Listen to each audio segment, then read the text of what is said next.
Hi, I'm Pete with Mosko Moto, and today I'm going to talk about our Reckless 10 rackless system. And this video I'm going to go through the unboxing and mounting of the bag. So this is what you're going to get when you open the box. You get the harness, the dry bags, and the mounting cleats. On this particular harness, and by the way, I'm sorry these are dirty, this is a bag that we've actually been using. But on this particular harness, you can see we have this Molly accessory bag connected here. This does not come with a harness. This is an optional add-on, but a good illustration of how you can connect a Molly bag to the Reckless 10 harness. These are the dry bags. They've got a clear panel on the front and a blue interior, and then these are the mounting cleats. Another very important part of the Reckless kit is this exhaust heat shield. So this is what keeps the bag from resting on the exhaust and therefore burning and melting. On this particular bike, my 500, you can see I have a heat shield mounted here. This is a carbon fiber prototype, but this is not the one that actually comes with it. What comes with it is the aluminum, but we'll use this as a proxy to kind of show the positioning and things like that. So the first thing is you want to figure out where you want the bag to rest. Putting the bag farther forward is a little bit easier in terms of the impact on your suspension. So farther forward, it won't have as much of an impact on your suspension. However, it has a greater probability of bumping into you when you're going through whoops and stuff like that. If you move it back, you're going to have a slightly more noticeable impact on the suspension, but also you have less probability that it'll come up and hit you in the butt when you're going through really rough terrain. So you can kind of figure out where you want it based on your height and seating position. And then once you've got it in place, you've got to figure out where to mount the heat shield and where to mount the cleats. So once you've figured out where you want the bag to sit, you can position the heat shield. So the most important thing is to make sure that no part of the bag is going to come in contact with the exhaust. Anything that touches the exhaust is going to burn and melt. So that's your goal for positioning the heat shield once you know where you want the bag to rest. To connect the heat shield, there's a hose clamp that goes through these small slits on the heat shield. So you can pick the one that works so that the mounts of your exhaust aren't going to interfere with the routing of the hose clamp. And then basically position the heat shield like that, crank down the hose clamp, and trim off any excess so you don't have a long tail kind of sticking out from the hose clamp. So the rear connection straps connect to these mounting cleats. So in a second, I'm going to talk about the positioning of the cleats, but this is how the strap connects. You go through the cleat like that and back to the ladder lock buckle that's on the harness. So for positioning the mounting cleats, there are a couple things to take into account. First is the position and the spot where you want the bag to sit. And then second is what's underneath the fender. Like on this particular bike, a 500 EXCF, there is a kind of a tail light assembly here, and there's a bunch of wires and some molded plastic components underneath. And so your options for where to mount the cleats are not unlimited. So what I do is I actually go underneath and drill from the bottom up. So if you drill from the top, there's a chance that you're going to run into one of these assemblies when you get through the fender. If you start on the bottom and drill up, you know you're going to have a clean shot through to the top of the fender.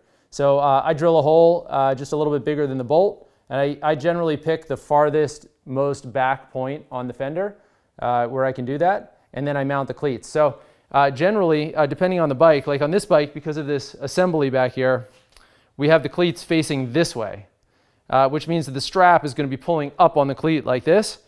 Actually, my preference is to have them spun around so that they're mounted facing this way. But on this particular bike, because of this assembly, I can't move the cleats far enough back, so that's why I have them mounted this way. These cleats are very thick, so they're plenty sturdy, whichever direction you decide you want to rig them. You shouldn't have any issues with the cleat bending or anything like that. So it just depends on your bike which direction the cleats face when you mount the bag. So once you've got your cleats and your exhaust heat shield in place, you're going to mount the bag. So first, we'll start by connecting the rear connection straps of the harness here. And then we'll do the legs second. To connect the leg strap, we're going to go through the frame. And this is going to be a little bit different on every model of bike.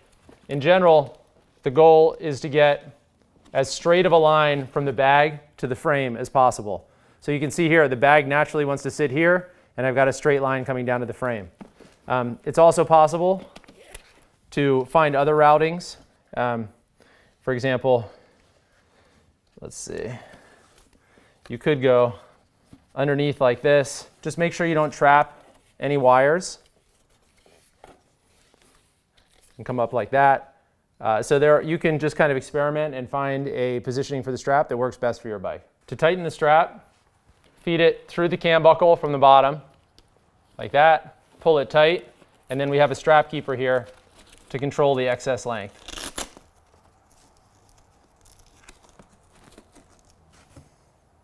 Okay, so the dry bags have this handy little leash at the bottom, and I'll show what that's for in a second. So to stuff the dry bag, put whatever you want in there. Close the roll top, expelling any air. Connect the two side release buckle halves to each other, like that, and tuck it in the harness. And then this compression strap goes over the top of the dry bag, like that. Cinch it down, and then roll up the excess length behind the strap keeper.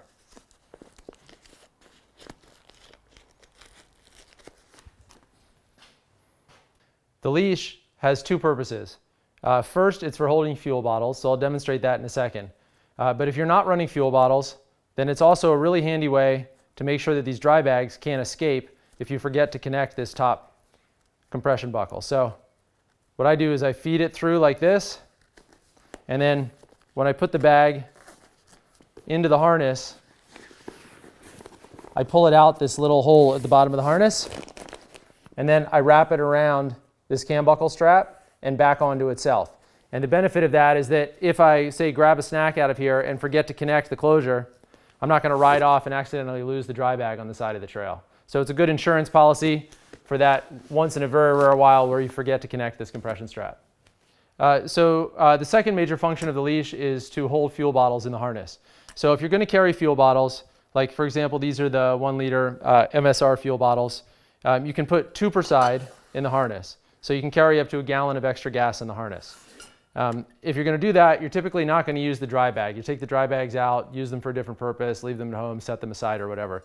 The fuel bottles go directly into the harness, like that. In order to hold them in place, we use the leash. So to connect the leash to the fuel bottles, first you're going to take it off the dry bag, like this, set aside the dry bag, and the leash goes through the lids of the fuel bottles like this, connects back to itself like that, and then the top compression strap goes through the leash like this. That way, when you're riding, you're not going to lose one of the fuel bottles out of the harness if they bounce around. So that's how you unbox and mount the Reckless 10. And if you have any questions, email us at moskomo.to@moskomo.to.com or ask it in the comments on the video.